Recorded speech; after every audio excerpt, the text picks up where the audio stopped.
At our church, your past will never define your future. There's always redemption, which means there's always a brighter day. At our church, we don't think we're better than any other church out there. We're just doing our best to become our best. At our church, we want you to believe in God, but we also want you to know that God believes in you. We are not against people who don't attend church anyway. Instead, we pursue them with love, the very same love that's pursuing us. At our church, we're learning to serve God with all our hearts, and we're learning to worship Him with all our lives. And if you're looking for the perfect church, we're not in it. At our church, we will make mistakes, but we will choose to grow from them. At our church, we're part of a global community that's knit together by the resurrection of Jesus. And by the way, at our church, we believe that will happen too. At our church, we will engage with people who are in real need because we are the hands and the feet of Christ. And finally, we need to hear this loud and clear. At our church, it's not really our church at all. It's His. And we live and move and breathe in His church for His glory and His fame, not ours. So here's the invitation. You're invited to jump in with your whole heart at your own pace and to experience the life that awaits you in Christ. Friends, this is going to be good. Welcome to our church.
Not we ourselves. We are His people and the sheep of His pasture.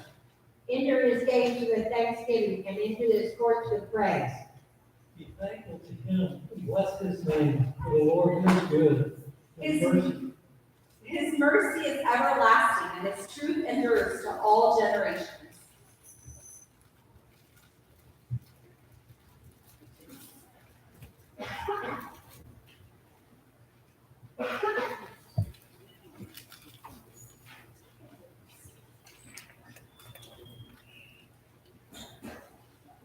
Welcome.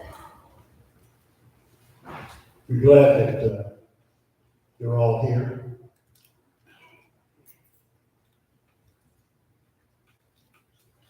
What we just heard is so inspiring and heart-lifting.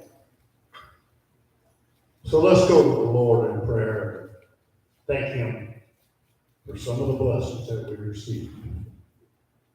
Heavenly Father, we thank you so much for this day, for allowing us to come to your house, Lord, to give you praise, to say thank you for the blessings we receive.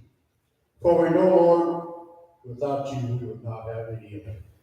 Without you, our world would be lost. And with you, all things are possible, Lord. And we thank you for that. I ask, Heavenly Father, that you go with us today as we go through this service. Help us to hear something that we can find useful in our heart, in our families. And help us to make wise decisions, Lord. I ask this, Heavenly Father, in your name. Amen. And now it's time, if you're a first-time visitor or if you haven't been here in a while and you want to say hello, tell us your name. If you raise your hand, I will come to you and we'll let you talk into this thing. Who wants to be first? I thought the baby was going to, she got held up in the air. Guess not. I have a young lady over here that likes me so much, she's waving at me.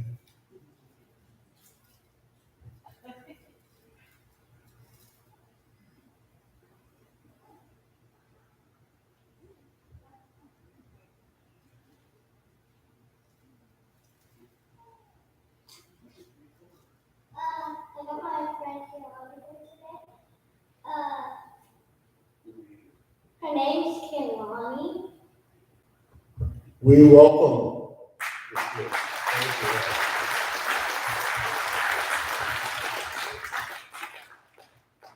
And this page.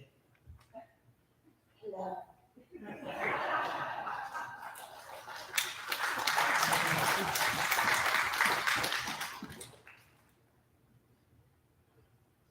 All right, we're going to move right along to some announcements. All church board and business meeting today after the service. There will be a potluck, so bring enough for guests. I hope you did. Help the church make the decisions on the new possible pastor for our church. This is a part of your responsibility as a church member. Please be here for that. It's so important. Seniors Day Out, June the 14th. Pastor Craig will be the speaker. Bring your husband or father's favorite dish. I don't have a husband. I don't know. Sign up for your dish. There's a sheet over there for you to do that. Okay. All church birthday and breakfast Saturday, June the 17th. Start preparing food about 6:30. That's what we do. Breakfast served about 8 o'clock. Just need to have a good turnout. We got some things around the church that need to be taken care of. So if you show up, do a little work, go home, or show up and have breakfast and go home. It's up to you. But show up. That's the main thing. Revelation study. Pastor Dale will resume the Revelation study in the evening service. Pies for Papa, June the 18th at 5:30 p.m. in the old sanctuary. Bring a dessert for our Papa. This can be your Papa's favorite dessert.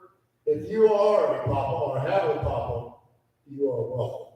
Revelation study 6 p.m. I think that if you are a Papa or have a Papa, I think that covers just about all the men. Right? Yeah, it does. Look in your bulletin for the complete announcement list and the team meetings. Time to praise the Lord through singing. Good morning, church family. I guess you noticed there's a little bit more decoration on our stage. Drums and keyboard. We don't have anyone to play keyboard or drums, but if we build it, they will come. So if you are interested in playing keyboard in Mohave, or if you're interested in drums, and would be interested, talk to me.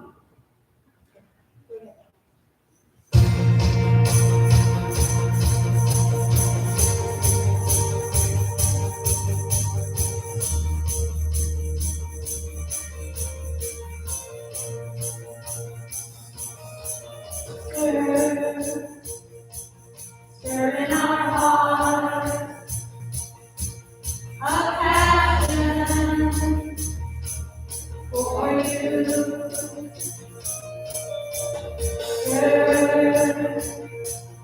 Stir in our lives a hunger for you. Wanna be free. Wanna be free. Wanna be free.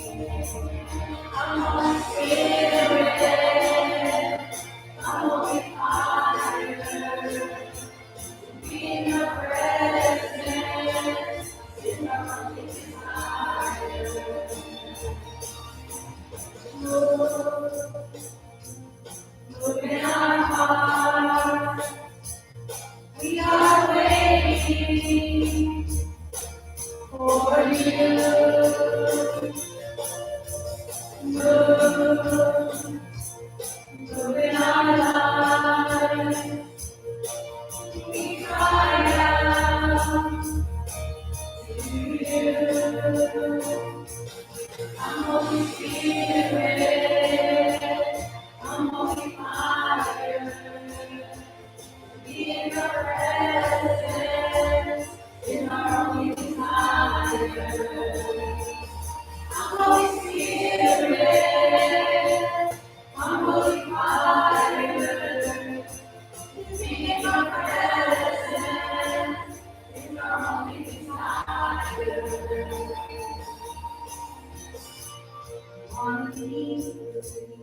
Wanna be free. Wanna be free. Come Holy Spirit, come Holy Fire, be in your presence is our only desire. Come Holy Spirit, come Holy Fire, be in your presence is our only desire.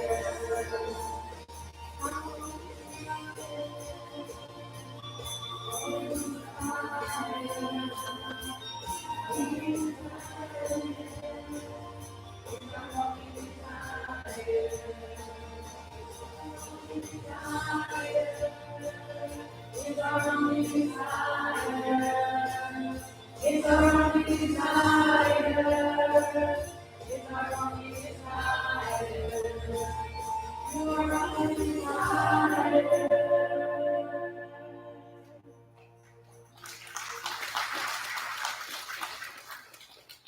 We'd like to stand with us now. Here I am to worship.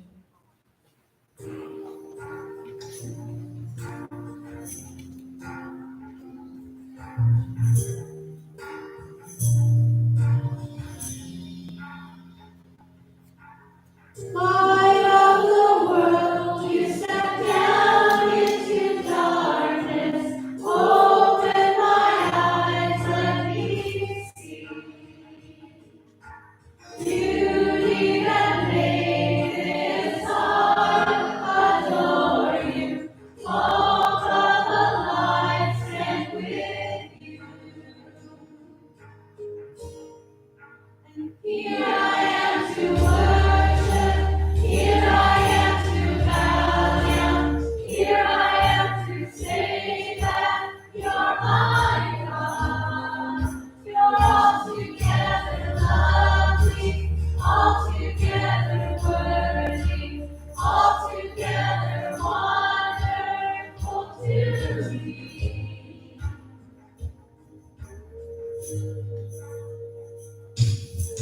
King of all angels, so highly exalted, glorious in heaven above. Humbly you came to the earth you created, all for the sake He came for. Here I am to worship. Here I am to bow down. Here I am to say that you're my God. You're altogether lovely, altogether worthy, altogether wonderful to me. Here I am to worship. Here I am to bow down. Here I am to say that you're my God. You're altogether lovely, altogether worthy, altogether wonderful to me. I'll never know how much it costs to see my sin upon that cross. I'll never know how much it costs to see my sin upon that cross. I'll never know how much it costs to see my sin upon that cross. I'll never know how much it costs to see my sin upon that cross. So here I am to worship. Here I am to bow down. Here I am to say that you're my God. You're altogether lovely, altogether worthy,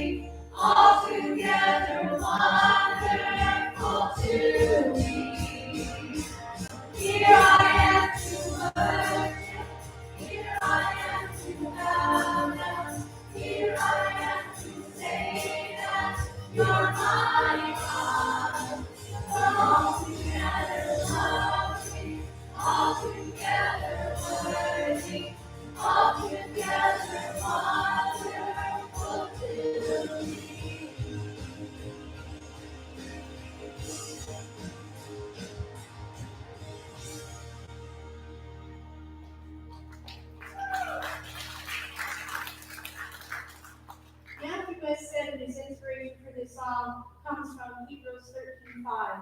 I will never leave you nor forsake you. He said, many times we can get discouraged in thinking that perhaps God might be fed up with you, with our imperfect lives, and leave us too.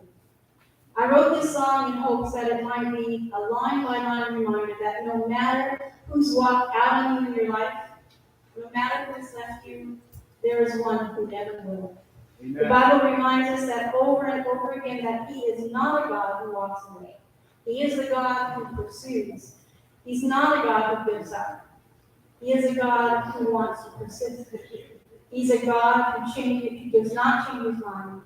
He's a God who has made up His mind about how much He loves us. He is not a God who leaves. He is a God who stays.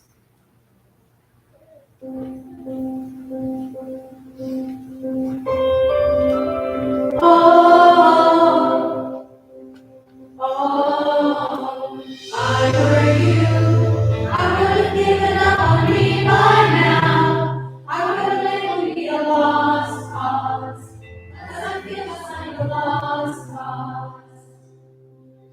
I were you, I would have turned around and walked away. I would have labeled me beyond repair, 'cause I feel like I'm beyond repair. Oh, but somehow you don't see me like I do. Somehow you're still here. The God who stays. You're the God who stays. You're the one who runs in my direction. When the whole world walks away, you're the God who stands. With wide open arms, and you tell me nothing I have ever done. You separate my heart from the God who stays. Too high, every time I try to let you down. My heart has learned my way. I believe you don't work that way. Somehow you don't see me like I do. Somehow you're still here. You're the God who stays. You're the God who stays. You're the one who runs in my direction. When the whole world walks away, you're the God who stands. Wide open arms, and you tell me nothing I have ever done. Separate my heart from the God who stays. My shame can't separate, my guilt can't separate, my past can't separate. I'm yours forever. My sin can't separate, my scars can't separate, my failures can't separate. I'm yours forever. No enemy can separate, no power of hell can take away. Your love for me will never change. I'm yours forever. The God who saves. You're the God who saves. You're the one who runs in my direction. When the whole world walks away, you're the God who stands. With wide open arms, and you tell me nothing I have ever done. You separate my heart from the God who saves. You're the God who saves. You're the one who runs in my direction. When the whole world walks away, you're the God who stands.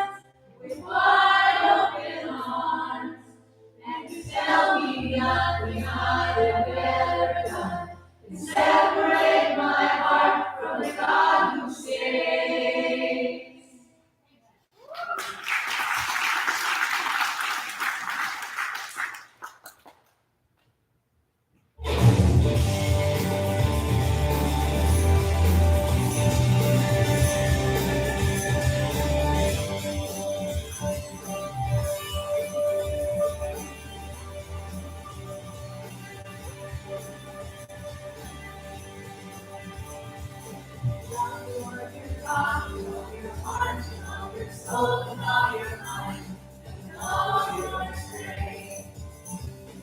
Love the Lord your God with all your heart, with all your soul, and all your mind, and with all your strength.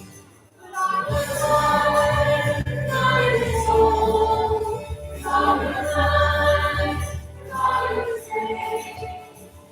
Love the Lord your God with all your heart, with all your soul, with all your mind, and with all your strength.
Rise up and praise Him.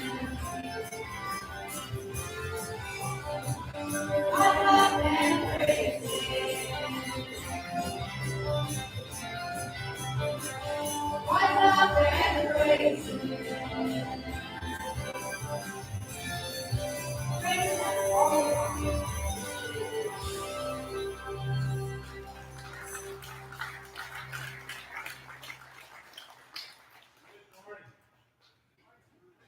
Good morning. Couple things that I've got to say. One, there's no children's church today because we wanted all the people that were in children's church to be able to hear Tristan. And number two, I won't be preaching today. Connie, where'd Connie go? She went. No, she was. I was supposed to tell her don't start clapping when I say I'm not going to preach. And she gets up and leaves to the bathroom. Today, many months of work are coming together, and you're going to get to see it someday. But before we get going on that, I want to ask Mike if he would come up here, please. Did he go to the bathroom? Bring that mic up, sir.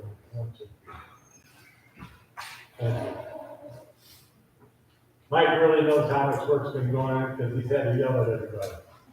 Okay, did we get this over so you guys can see the screen? Crack, yeah, okay. Mike, go for it. Good morning. First of all, I'd like to thank everybody for being here. And kind of like, your pastor search committee has been hard at work.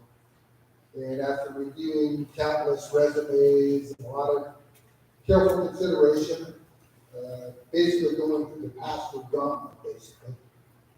Today, we kind of like to put forth and welcome Tristan Valle as our potential pastor. Tristan's going to be delivering the word for us today, so let's give him a welcome. And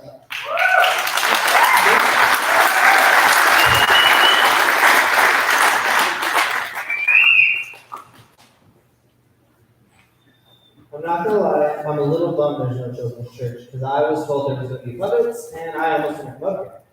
So throwing it out there, I gotta grab the clicker. I didn't grab it when Karen told me to. She might. Don't tell me. Whoa, it works. You know how many clickers I've used that don't work? It's like a hot commodity here, right? No, so today we're going to be in the book of Matthew, chapter 14, and we're going to talk about what it means to be a storm chaser. And I'm pretty excited because this is a passage we always talk about. If you've been in church more than, I would say, 2 years, you know this passage, probably more than I know this passage. But it's exciting because we studying it and there's some things we're looking at. So let's open up Matthew chapter 14, and we're going to be reading verses 22 through 32. Let me get there for you. And if you didn't bring your Bible, it's okay. We'll pray for you later. But we brought it and we put it on the screen. If you can't read it, well, I'm sorry, you should have brought your Bible. I try to accommodate, but I can't accommodate both ways, right? And so it says immediately he made the disciples get into the boat and go before him to the other side, while he dismissed the crowds. And after he had dismissed the crowds, he went up on the mountain by himself to pray. When evening came, he was there alone. But the boat by this time was a long way from the land, beaten by the waves, for the wind was against them. And then in the fourth watch of the night, he came to them, walking on the sea. But when the disciples saw him walking on the sea, they were terrified and said, "It's a ghost." And they cried out fear. But immediately Jesus spoke to them, saying, "Take heart, it is I, do not be afraid." And Peter answered him, "Lord, if it is you, command me to come to you on the water." He said, "Come." So Peter got out of the boat and walked on the water and came to Jesus. But when he saw the wind and he was afraid, he began to sink and cried out, "Lord, save me." Jesus immediately reached out his hand, took a hold of him, saying to him, "Oh, you of little faith, why did you doubt?" And when they got into the boat, the wind ceased. Let's open in prayer. Father God, Lord, you are so incredible. We are not worthy to into your presence. But you so freely let us, Lord, and we thank you for that, Lord. We thank you for the weather you gave us today, Lord, because oftentimes we might not like the heat, but there's places we'd rather not be in the cold. So we thank you for that, Lord. I pray as we dive into your word, that it's just something that touches our hearts, it's something that we can just use, and just remember that you're always there to pull us out of the water. You're always there for us. We can praise you in every instance of our life because of it. Be with us now as we dive into this study. In Jesus' name, amen. So, when doing this study, the first thing I wanted to point out, because there's millions of things you can talk about in this passage, so the first thing I wanted to do is kind of paint a picture for you.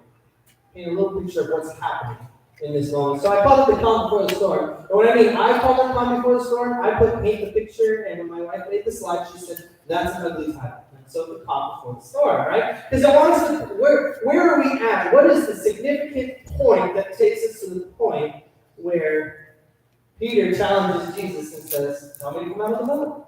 And we have to understand that point to get to that point, to get to the next point. It's exciting, right? So as we dive in, there's a couple things that we're going to look at and we're going to talk about, and I want us to see that the calm before the storm, let's paint a picture of what's going on in the disciples' heads, and let's try to be those disciples. We're disciples now, but let's try to be those kinds of disciples. And so the first thing I want us to talk about is, what did the disciples just get done doing?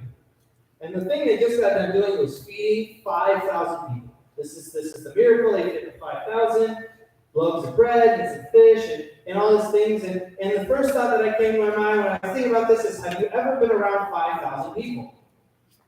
It is the most exhausting thing in the world. You can't hear, you can't talk like this, you can't really study these things. Well, it's overwhelming. When I was in the Army, one of my favorite things in the whole world to do was the New Year's Eve mission. Why? Because you got paid to literally just stand there. Nothing's better than just standing. Who doesn't want to stand there on the strip on New Year's Eve in Las Vegas when it's cold and just stand there? Well, it's great. Why I loved it was not because I didn't like standing there. I loved it because I love watching the people, right? They estimate hundreds of thousands of people coming every year, and they walk the strip. It's so fun to watch the different cultures of people interact with each other. Even just walking past each other. To me, it's amazing to see the different culture, the different things, and 9 times out of 10, most of them are not sober and probably shouldn't be walking the streets, but that's different. But it was just amazing to see. But at the end of the night, it was always so exhausting. Why? Because listening to hundreds of thousands of people talk over and over, man, it's numbing, right? And so it brought me back to thinking about this as 5,000. So I was curious during that time, where did 5,000 people come from? Because I want to put it in perspective. Well, the disciples just got done dealing with 5,000 people, and dealing with, let's say, more than 20 people at your house, you're already like, all right, kids, it's time to leave. You guys have been here 20 minutes. It's a good time. Oh, look at the time. I got an appointment. Like, right? 20 people's enough. Imagine there are actually 5,000 people. So I was like, oh, what does that look like? Well, I couldn't find a number. But what I did find was this. In 2003, they took a survey. And what they found in the survey was they estimated that there was anywhere between 1,000 to 2,000 people currently residing in the city of Jericho, which is in that region. I tried to get a little closer to the region, but that's the closest I got. So in that perspective, is the disciples, if that's what they were dealing with, going through Jericho in one town, I took the little number of the two, take whatever it's but one town has 1,000 people in it, and that's something you're used to. They're dealing with 5 towns in Jericho worth of people. And that's 2003, so we don't know what it was back then. Probably a little less, a little more, we don't know. They didn't have a number for that. But so when we're going through this, is painting that picture, the first thing I want us to paint is how the disciples felt. Because they had fed 5,000 people. I want us to be in the mindset, what would you feel like after dealing with 5,000 people? After having 20 people in your home, right? Let's bring 5,000 people in there. That's crazy, right? And that's the first setting the groundwork. What did they just get done doing? They just got done feeding people. They just had a miracle happen before their eyes. Something that none of us have tried, and I mean it's possible, but we haven't tried it. But they fed 5,000 people with grains of food that's not even enough to feed my family. And I only have 3 little kids, but they eat more than I do, right? But then the next thing that I pointed out in the calm before the storm is the joy of what happens next. So Jesus tells them, hey, we're done. You're going to go get in the boat, and you're going to sail across. by yourself, because I'm going to dismiss the crowd, and I'm going to go up and I like this point because Jesus does this after almost every miracle. I'm going to go off and I'm going to go pray by myself. I'm going to go to the mountain, I'm going to pray. And I think there's two things to understand here. It's important. The first thing is this: Jesus goes off to pray after every miracle. Why? Because he's providing us something that I think is a little more in the lines than what it is. Is this prayer restores you. I can imagine what it's like to perform a miracle like that. Restoration. He goes off to pray and he is restored. And he does it after every miracle. And then the second thing that is important is that Jesus shows us in this moment of he goes off to pray is that whether it's good or it's bad, we should always be praising God. We should always be worshiping God. We should always be talking to God. And so here he's sending them off and he's going and Jesus begins to pray. And then after he begins to pray, the disciples begin to row and they go, oh, I'm clicking before I'm ready. They begin to row and they get in the boat and they begin to go. I'm getting a little too excited. I didn't get my helper this time. Sorry, you were fired yesterday. I'll try to. But it's okay. They begin to row and the disciples begin out to row in the sea. And this is something that was common to them, right? Peter was a fisherman.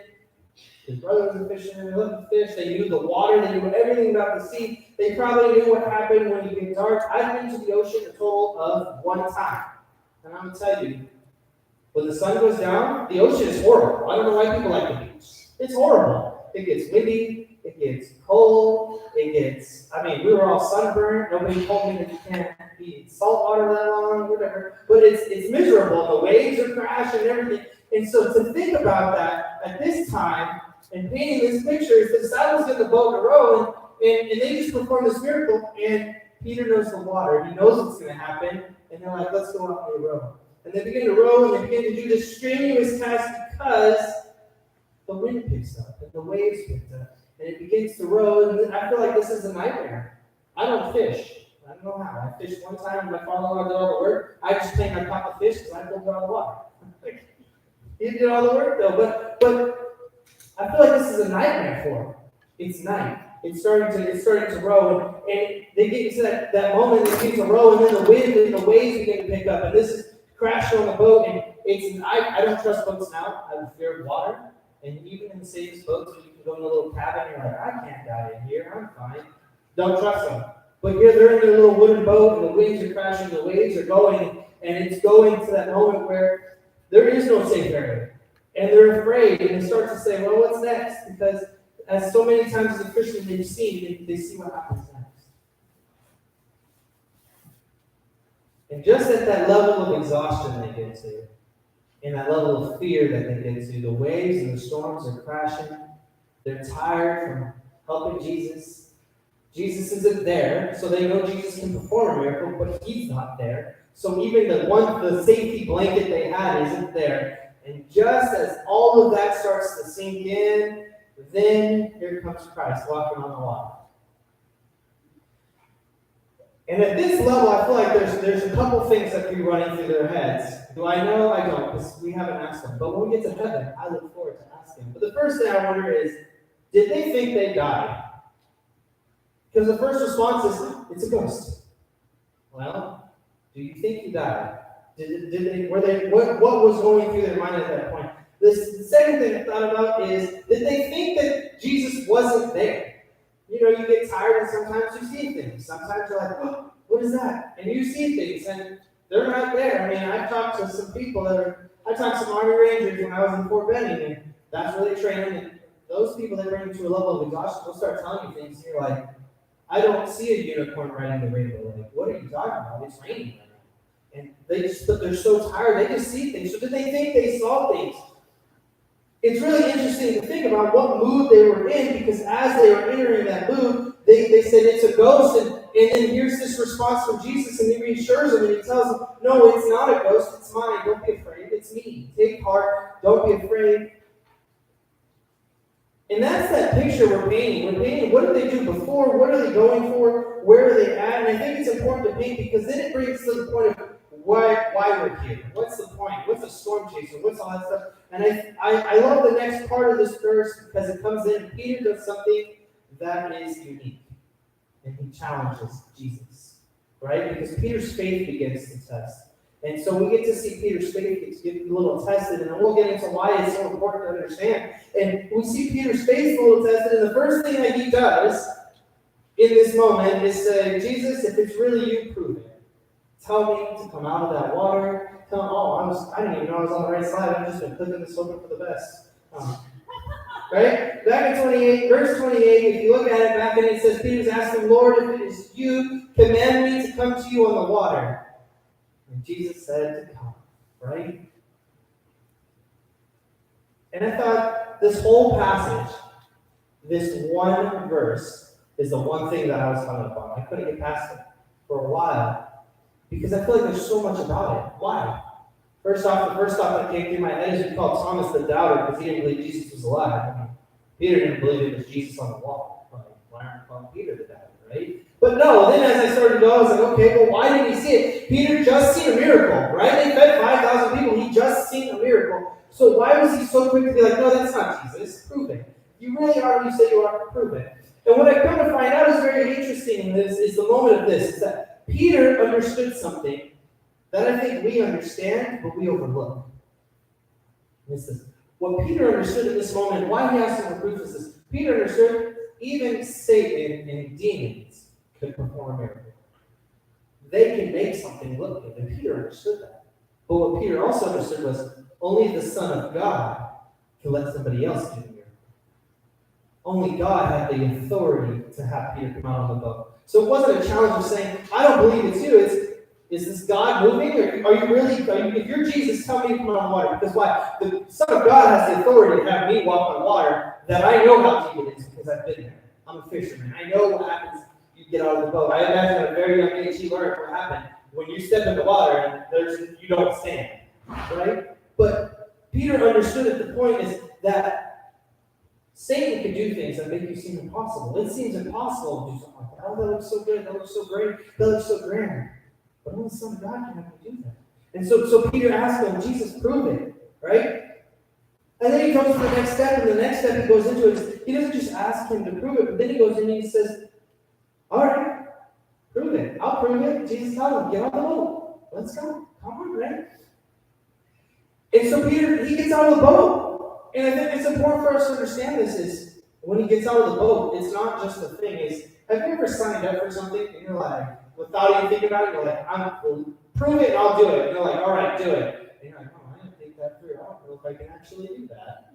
Ever done that before? I do this all the time because I sometimes don't think when I talk. So someone's talking about it, I'm like, this is a great idea. Let's do it. Let's jump into it. Reality is, we can't do it at all. And that's where my wife comes in, and she has to tell me, look, we can't afford 10 horses. Like, I don't know why you want to buy those for no reason, right? She's there to balance that out, but it's the fact is, Peter throws out a challenge, Jesus accepts it and says, all right, come on the boat, and the crucial step comes in the next verse, and the crucial step that comes in, all of a sudden, Peter has to get out of that boat. And so now you have a proof of his test of faith. Why? Because now you have two choices, right? You're at the boat, and I know what's under this if I get out of this. Do I believe it is Jesus and I get out of the boat, or do I still say, well, I'm not sure, and wait?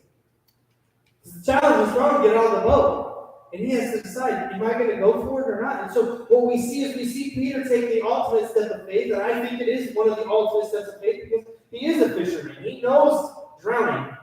He knows water. He knows those things. He knows water more than I know water. I know how to shower and drink it. That's all I know about water.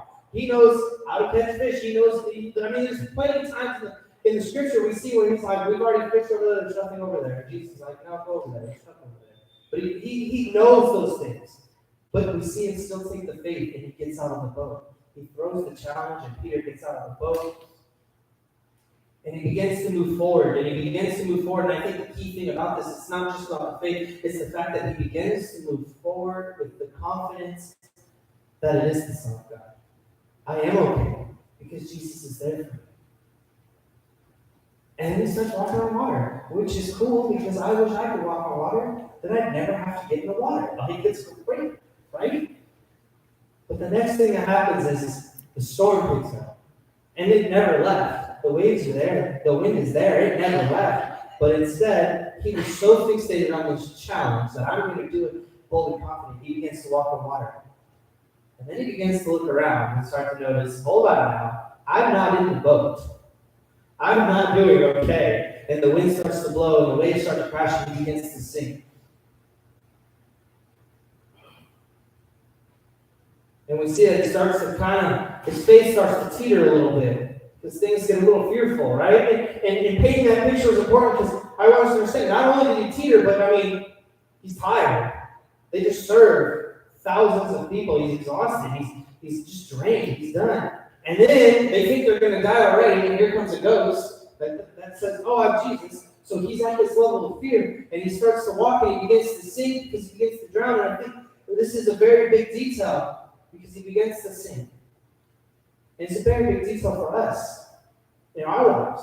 Because when we're walking with our relationship with Jesus, how easy is it to stay focused? Great. When life is good. But then doesn't it seem like noise always seems to come in? And sound starts to come in, and the wind starts to come in, or this comes in, a bill comes in, a hospital visit comes in, and all these things come in, and it starts to speak. We start to lose that focus of God is in control. Right? One of my favorite things someone always tells me is, God can handle it. Well, how easy is that to say it when your life is good? What happens in your life? All of a sudden, we start to teeter a little bit. And so Peter starts to lose focus here, and he begins to sink a little bit. And something happens, and something that brings good joy. It's my favorite part of this whole passage, and I know I say favorite a lot, but the Bible is just too good not to have a favorite part after every verse. You don't have a favorite part in every single verse, you're not reading the Bible, right? And my favorite thing about this is he begins to sink, he begins to lose faith, the wind starts to scare him, the storm starts to come in, and what happens? Jesus pulls him out of the water. He's like, Lord, help me. And Jesus says, he pulls him out of the water, immediately grabbing him and pulling him out, committing him up to the storm. Wow, I'm doing things on my tablet. The one thing to do is copy my words I was saying. We know I already copied. I love that. Right? It's great. But it's important because he starts to pull him out of that water and he begins to lead him in the direction to the boat. Peter starts to stumble, he starts to lose faith in this. And I know this sounds crazy, but Peter's faith gets tested. And the real thing that I come to it is why was this so important?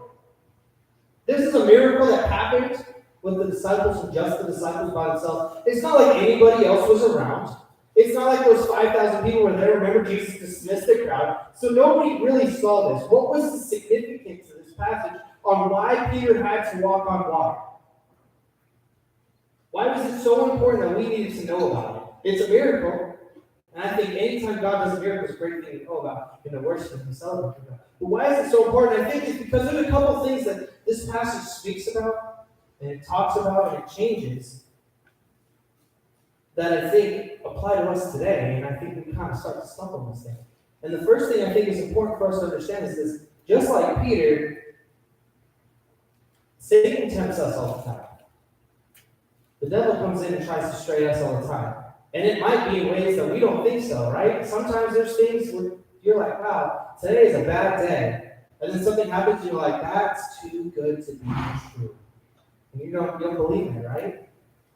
Right? Anytime someone's there to worship Jesus, Satan's there to pull him away, right? And so I think that's important for us. Satan tempts us all the time. And one of the things we need to understand about this that kind of guides us is that it's okay when something's good happening and we think God is moving to test it. Right? The Bible says not to test God, right? But it is okay to test the path we're going to see if it is a God-led path or if it's a Satan path. Because there are things like, this is great. And you start going on that path and you're like, oh, this is not where I want it to be. And next thing you know, you put God in a box. I always call him a box. People other say other things, but I like to think when life is good, we kind of put God in a box. I don't need him, right? But it's okay to say, okay, things are going. Let me test this. Is this God-led? Is God moving? Is God having me do something that I need to be a part of or I'm going to miss out? And that's what Peter did. If you're Jesus, tell me you're on that boat. Show it to me. Prove it to me. Right? Very easily, Peter could have said, oh, it's Jesus, and climbed out of that boat. Why? Because they just seen Jesus do a miracle, and Peter's been with Jesus since the beginning of his things. He knows Jesus can do things. At this point, if he didn't understand Jesus could do miracles, Peter's missing the mark here. So he knows Jesus can do things. So he very easily could have been like, oh, it's Jesus. Hey, Jesus, we're saved. We're fine. Nobody has to get on the boat. We're good. We're great. But no, instead he says, prove it.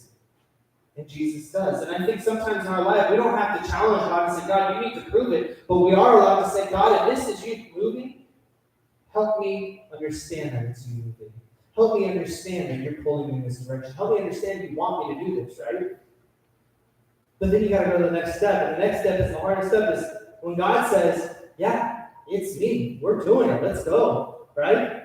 You got to get off the boat. That's the scary part, right? We test God all the time. God, if this is you, prove it. And then God shows you a sign, you're like, I don't believe it. I don't know it's you, right? That's me. I don't know it's you, right? And we do that all the time with things, right? If someone held up a sign and said, there's free tacos there, well, I'm there. But I don't believe it until I walk in and you hand me a taco that the taco is free. I love food though, but so I'm there, but I don't believe it, right? You're like, that's too good to be true. Even though there's a huge old sign, like, you want something. It's not. Why would you just give me free food, right? But the second step is you have to have that boldness to get on that boat. And we got to say, okay, God, you're moving. I can see it. I'm coming with it. And it's not just about the fact that Peter got out of the boat, because we can have the faith to say, all right, let's do it, right? But Peter got out of the boat with confidence. He got out of the boat like, it's not it's okay. Okay, it's Jesus, let's go. No, Peter got out of the boat, he's like, let's go, we're going, we're moving. He starts walking towards Jesus. It's not a one step, like, my favorite thing is my little baby, she's beginning to learn to walk. No, she's not, but she's in her walker. But what she'll do is she holds herself up. And she puts her foot down and she's like, thinks about it. And she's like, wait a minute, I can stand on this. And then puts her other foot down and she gets so excited, I can do it. And she's holding herself up. And then she falls and then she cries. But the point is she's at first, she tests it and she's like, oh, this is okay. And then she stands there for a minute and she's like, I did it, right? I feel like that's very bold of a baby to do. Because if you were asked to get out of a boat in the middle of the ocean, what would your response be? My response would be, we're throwing the guy over the boat that said for me to get out of the boat. Like, I'm not getting out of the boat. No, I'm not, right? But so Peter very timidly could have climbed out and been like, one foot, okay. Put another foot, okay. But no, instead he climbs out and begins to move. And he begins to go, and he has that confidence. And in our lives, when God speaks, we need to move with confidence. It's more than just having faith. Because we can have faith God can do things. But are you confidently actively moving when God does things? Are you confidently going there? If your God showing you your path and He's here it is, are you in confidence or are you still timid?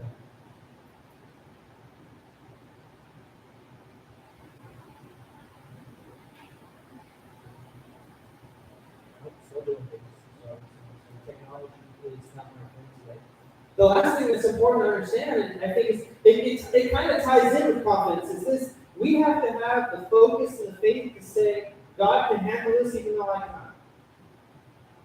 Because sometimes God says, you need to go do this, and you're like, I don't know how to do it. And we need to have the faith. We might have confidence and say, okay, I'm going to do it, but we have to have the faith that no matter what happens, God can handle it. When that storm comes in and that troubled time of our lives come in, well, God, you're moving. Help me get through it. Help me get through this hardship. Help me get through whatever's going on right now. And I'm going to follow you. And then we start to say, but can God do this? Right? And it goes back to when we put God in a box. We say, can God do this? I don't know if He can.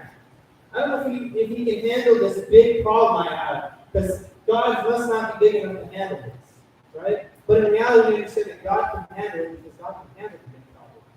God can handle everything. Remember, God, I said it last time, and I'm sticking to it. It's my thing. It's not that God can't give me anything I can't handle. No, it's God can't give me anything God can't handle. I can't handle a lot of things, but God can. And He gives me authority, so I can because God's with me. As long as God is supporting me, we can handle it. And then we move into, we have to focus. When God can handle things and God can handle everything, then our focus is to be lazy. No matter what the trouble times are, no matter what the hardships, our focus is to be on Christ. Peter stumbled, and Peter began to sink, and began to fall because he stopped focusing on Christ. He started worrying about things around him. Things that were already happening. It's not like Peter got on the boat and the storm picked up and he was like, oh. They were already in the middle of the storm. They thought they were going to die. And then he gets on the boat in the middle of the storm. And it's not like it's things that aren't happening. He's already going. But then he loses sight. And he begins to say, okay, I'm walking. I can do this, right? And he gets confident, right? But then he gets complacent about it. You ever do something so much, you start to like, whatever. You just begin to just do it. You don't even know why you do it. Right? I'll give you an instance. Your shoes. Someone's going to go and try this. If you pay attention to when you put your shoes on and put it on the exact same day every single time, you'll never change. Never. If you put your left foot in, you will put your left foot in every time. Doesn't matter what pair of shoes you wear, doesn't matter what you do, same time every time. Why? Because it's just a task, right? You're like, go outside, it's 140 out, put my shoes on, right? But we're so confident in doing it, we don't put place about it. We don't even know why we do it. You couldn't tell me why you do your left foot first. You couldn't tell me why you do your right foot first. And if you could, I mean, you're one of few, right? I don't even know what I do. I just kind of put my shoes on and hope for the best. He gets complacent, right? You're confident. You're like, all right, Jesus got me. It's great. And he begins to, whoa, there's wind. Whoa, there's rain. Whoa, there's rain. Life is hard. And he begins to sing. That's so much more of system. How confident are we when life is going good, right? When there's no hardship in life, how easy is it to be like, today's a good day. It's not what happens. It's a great day. Right? And we walk through it. We're good. We're like, I don't care what's happening today. The worst thing could be happening to the person next to us, and we're like, my day is good. So we're good, and we keep going through it. But then things start to happen, right? There's hardships coming, that health, that bills, that children, they come in, school comes in, work comes in. All those things start to come in, and all of a sudden, that good day, you're like, this is great. And then you're like, oh, this is not good. And you start to stumble, you start to fall, right? That's the same thing. It's so easy to say, I love Jesus. Jesus is great. He's doing so many things in my life. And then the hardship starts to come in, it's like, I don't know if he's that good. I don't know if he's doing that right. I don't know if he's doing that okay. When the reality is, God never changed. Jesus never changed.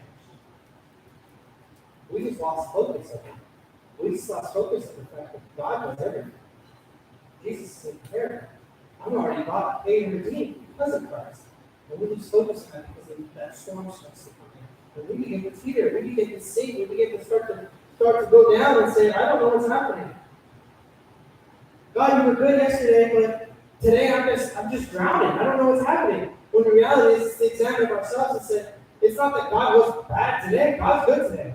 Did I do my time with God like I was supposed to? Did I spend that quiet time like I was supposed to? Did I build that relationship like I was supposed to, right? Having a relationship with Jesus, being saved and having Jesus, this is something you just pray and you're done. It's something you actively do every day, right?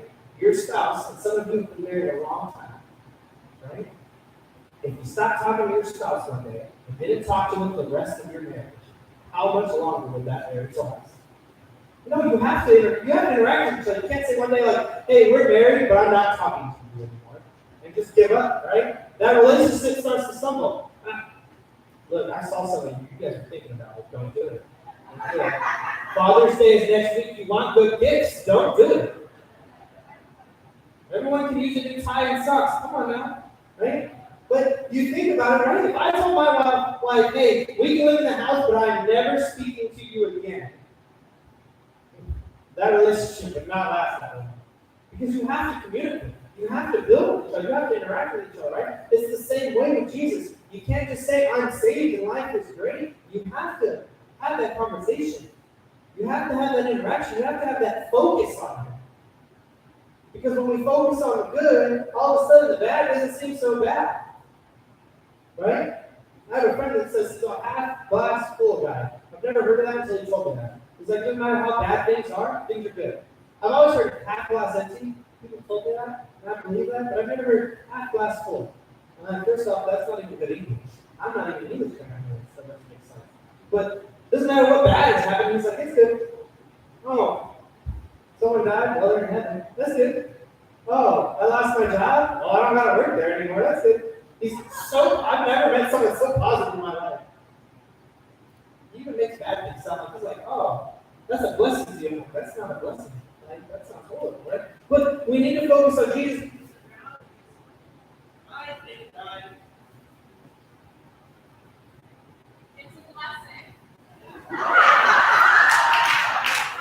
every day is a blessing.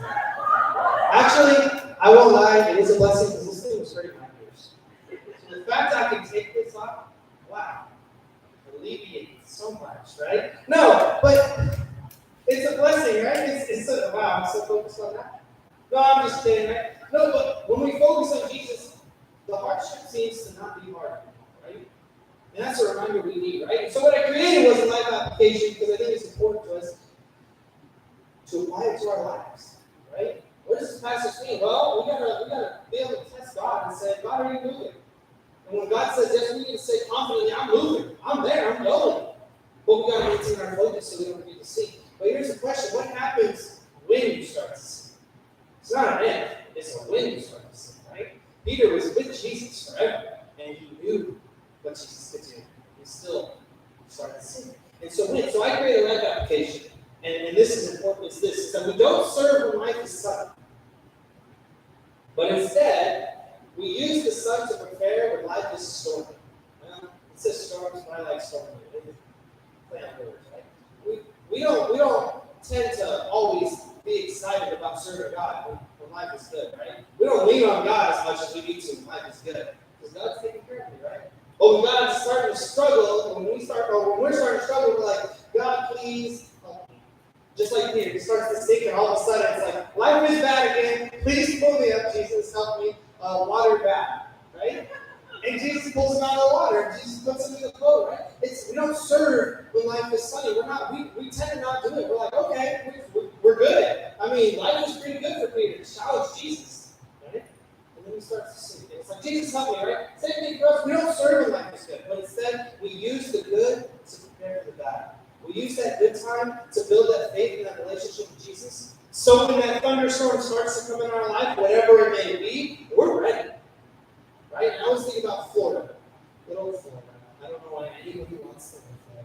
It's hot. But I think about a hurricane, right? I chose Florida because they seem to love it there. I don't know why they love hurricanes, but they do. They get them a lot. I've never met somebody from Florida that's like, yeah, we wait until the rain starts to come and the wind starts to blow, and then we think about leaving.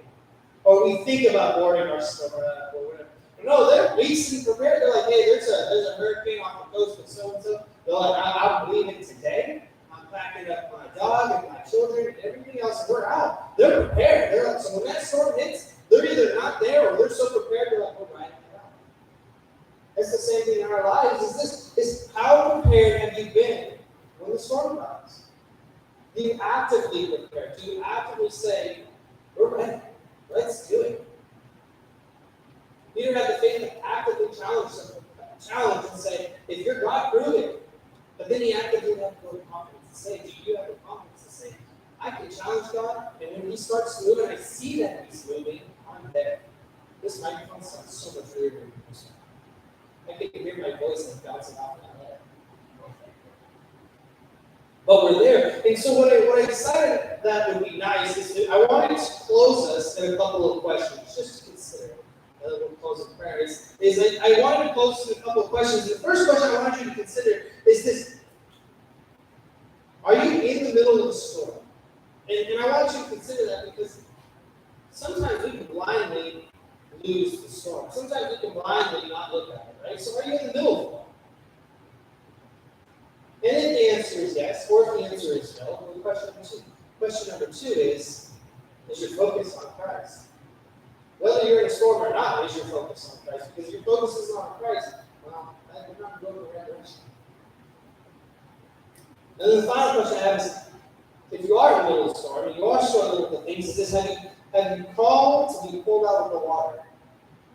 The easiest thing for us to do in life is to struggle. I don't know why, but the hardest thing, you want to talk about the hardest thing I've ever done in my life, and I built tanks, I shot cool things, I blew stuff up, I did a lot of cool stuff. But the hardest thing I've ever had to do in my entire life, I've even done funerals, moved dead bodies. It's great, right? The hardest thing I've ever had to do in my life is to tell somebody, hey, I'm having a hard time, can you help me? Doesn't matter what it is. It can be the littlest task. I struggle with it. Why? Because you don't want people to say, I don't want people to know that I'm stumbling. I don't want people to know that I can't change the brakes on the car. I just don't do that. I built tanks, right? But no, if I stumble, the hardest thing I've ever done is to ask for help, right? I just let that storm rain. But the easiest thing we can do is tell Jesus to put it on the wall and ask him for help. Those are my questions to consider. Let's close with prayer.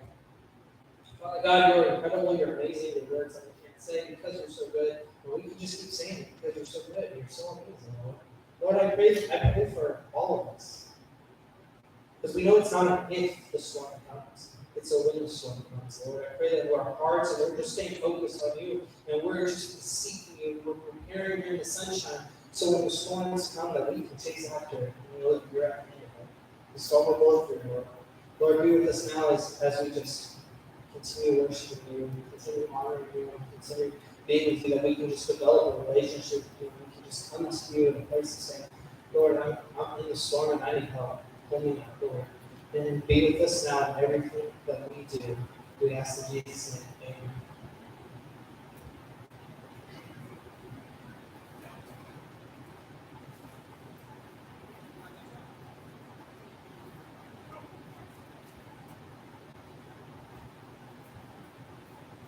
No, I don't need mics.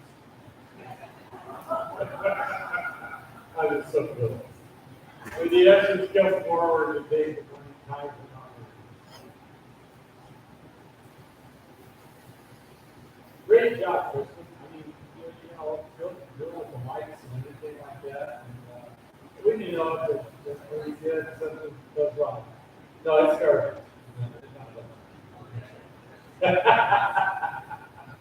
Good job.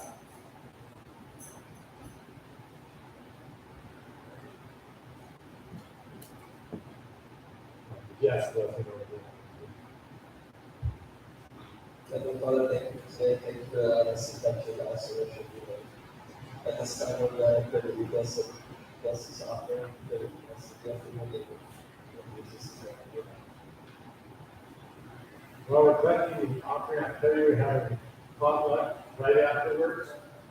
And we're going to put up tables, things like that. We'll eat it, we'll stay, eat, and then we'll have a business meeting after that. So, please stay. You guys do what you want.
Happy Freestyle